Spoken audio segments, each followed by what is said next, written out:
Jerusalem boy na chumzi na pia ramki lungai riang vai re thei fa te eng tho na ramki chun le zan re na om ngai lo rau pui na en ve ram mani mangai lal nun ne man kata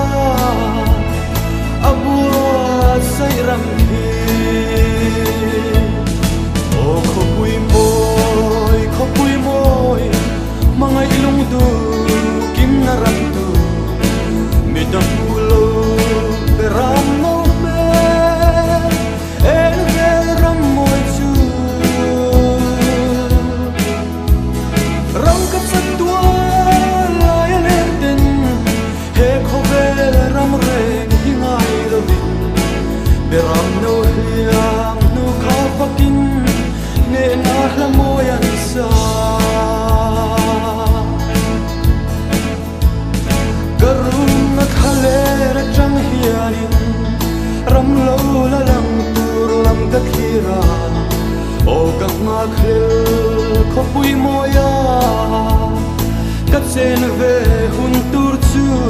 kadam lai ni te ka khunin beram no hliam nu kha pakin dang lam van nun khi changin ne na la ka sang o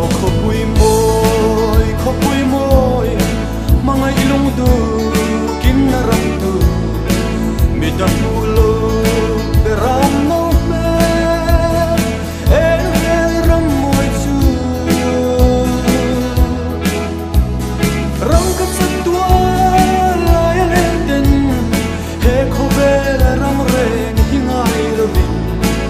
beram no hiam no kha pakin ne na la moyan sa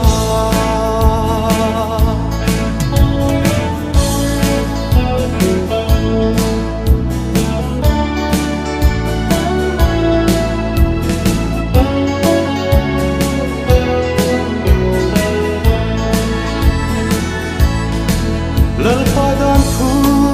Zion amin Jerusalem upon suakha Krista thina le tho le na chan sin tra hi ani tu po he thung a cheng ta